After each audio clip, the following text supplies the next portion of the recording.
그 다음에 주 안에서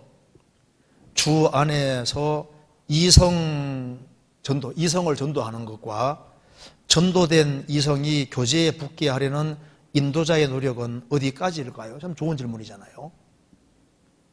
우리가 이제 가끔 전도를 하다 보면은 형제가 이제 여자를 전도할 경우가 있고 여자가 남자를 전도할 경우가 있는데 또 이제 근데 거의 구원 잘 못 받거든요. 그렇게 하면은 못 받는데 또 예외적으로도 구원 받은 경우가 생기잖아요. 또 구원 받고 난 다음에는 이제 이성을 이제 그 구원의 길로 인도했는데 또 그 교제 가운데 붙게 하기 위해서 인도자가 어디까지 노력하는 것이 노력하는 선이 어디까지일까요? 이게 좀 좋은 질문이라고 생각할 수 있습니다.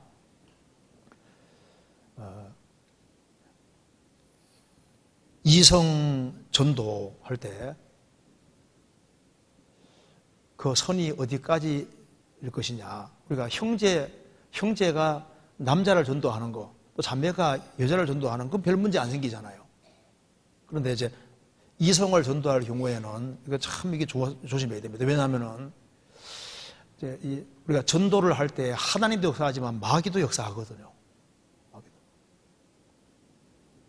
특별히 이제 이성 간의 관계 속에서는 항상 조심해야 됩니다. 먼저 배후에 마귀가 있거든요. 성경 한번 찾아보시겠습니다. 고린도후서 11장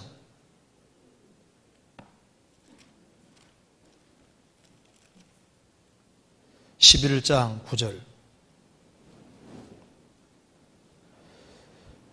같이 읽겠습니다. 또 내가 너희에게 있어 용도가 부족하되 아무에게도 누를 끼치지 아니함은 마케도니아에서 온 형제들이 나의 부족한 것을 보충하였음이니라. 내가 모든 일에 너희에게 폐를 끼치지 않기 위하여 스스로 조심하였거니와 또 조심하리라. 이 말씀 보면은 바울 사도가 여기에 스스로 조심하였거니와 또 조심하리라 이 말씀이 나와 있는데 우리가 이성을 전도하는 문제는 꼭 이런 마음이 필요합니다. 스스로 조심하였거니와 또 조심하리라. 또 조심해도 또 조심해야 되는 거예요. 극히 조심해야 됩니다. 마귀는 우리 가까이 있습니다. 분을 내어도 죄를 짓지 말며 해가 지도록 분을 풀지 말아서 마귀로 틈을 타지 못하게 하라. 마귀는 틈만 있으면 삐지고 들어오거든요. 특별히 이성 간의 관계에는 마귀가 삐지고 들어오기가 아주 쉽습니다. 근데 예를 들어서 할아버지가 나이를 많이 잡수신 할아버님이 이제 젊은 이성을 전도한다. 별 문제 안 생길 거잖아요. 그렇죠? 그리고 이제 막 나이가 막 기력이 다한 할머니가 이제 젊은 청년을 전도한다. 별 문제 없을 겁니다.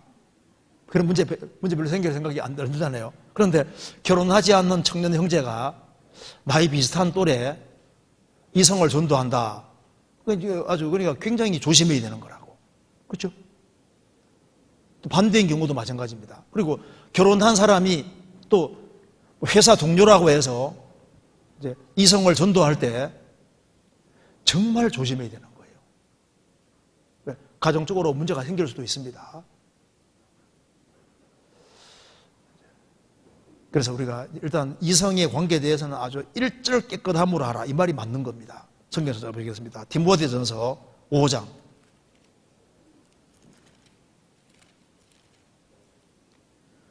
1절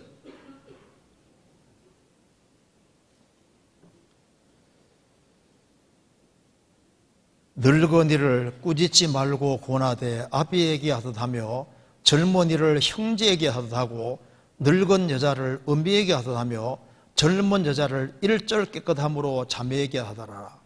일절 깨끗함으로 자매에게 하더라.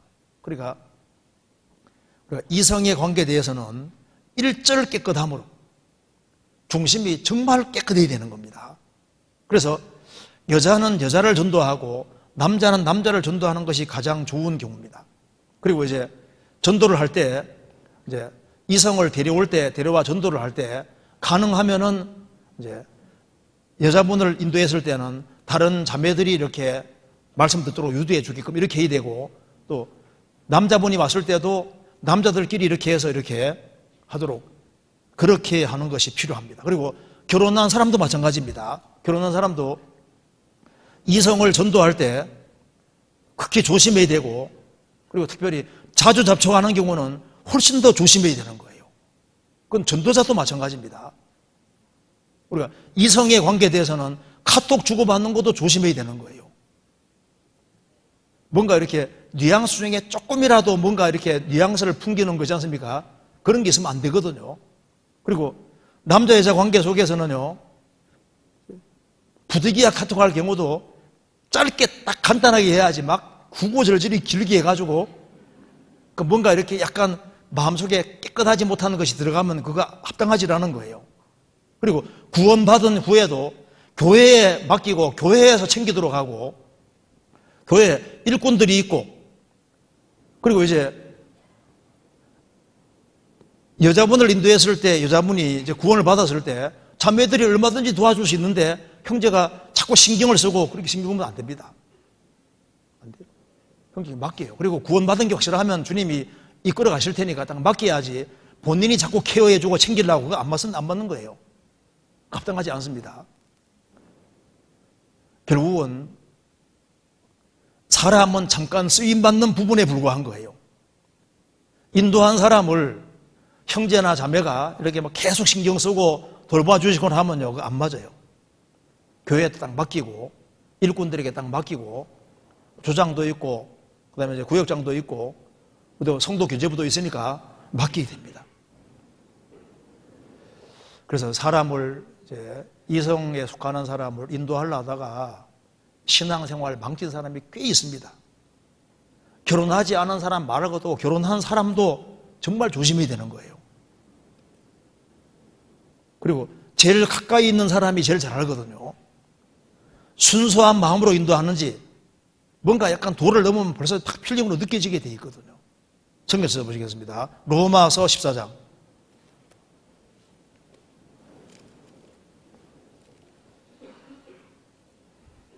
15절.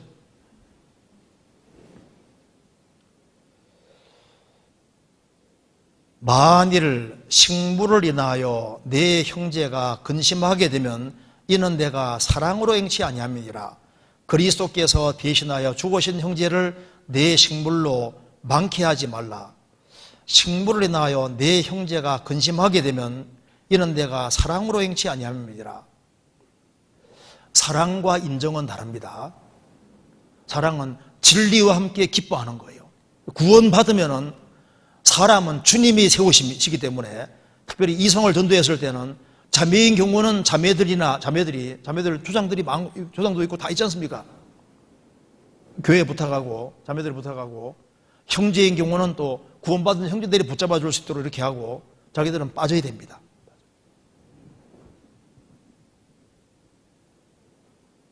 성도 교제부가 있잖아요. 맡기고. 그리고 이제 우리 전도자도 마찬가지. 전도자도 어떤 특정한 자매들이 여러 번 가까이 오는 것도 안 좋은 거예요. 가까이 오면 일단은 멀리 됩니다. 임원들도 마찬가지거든요. 일정한 거리를 항상 두면서 이렇게 행해야 됩니다. 왜냐하면은 믿음 다음에 덕이 꼭 있어야 되는 거예요. 믿음의 덕을. 그러니까 절대 오해가 생기지 않도록. 결혼한 사람이라면은 상대방이 이렇게 자꾸 신경 쓰게 만들면은 그 행동 잘못하고 있는 겁니다. 사랑으로 행하는 게 아니거든요. 그래서 혹시 전화 같은 것이 이제 내가 혹시 전도해가지고 이렇게 이제 전도한 사람하고 통화 자주 하는 것도 그거 안 좋습니다. 우리 전도자들도 일단 자매들을 상대 많이 하지 않습니까? 그런데 전화 받는데 길게 받으면요, 상대방이 안 좋아할 거라고 생각이 느껴지거든요. 그리고 봐요. 구원받은 사람이라 할지라도 자매가 다른 형제하고 이제 길게 얘기하면요, 기분 좋아요, 안 좋아요? 분명히 안 좋을 거. 괜찮은데 하면 괜찮을 리가 없거든요. 상대방을 이제 결혼한 사람이 상대방을 사랑 안 하면요, 다른 남자하고 다른 여자하고 오래 얘기하면 좋을지 괜찮을지 몰라도 보통 서로 좋아하는 마음이 있으면요, 다른 사람하고 길게 서서 얘기해도 기분 좋을까요, 안 좋을까요? 아무렇지 않아요? 아무렇지 않아요? 아무렇지 않으면 이상한 건데, 그거. 아니, 뭐, 예를 들어서 이제, 자매가 구원받은 사람인데 구원 안 받은 사람하고 길게 서서 얘기를 한다. 그러면 상대편이 결혼 상대자는 별로 보기 좋아요? 안 좋다니까요. 그래서 영법만 간단하게 끝을 내야지. 하여튼 간에 조심하고 조심하고 또 조심하고 또 조심하고 또 조심하고 또 조심해야 되는 것이 이건 거예요. 아예 마귀가 아예 딴 생각 못 하도록 틈을 주지 말아야 됩니다. 이게 좀 굉장히 중요한 질문입니다. 좋은 질문이라고 할 수 있습니다. 그래서 다른 형제나 자매들 봤을 때, 저건 좀 심하다. 그럼 심한 거예요. 조심해야 됩니다. 무슨 말 이해되시죠? 네.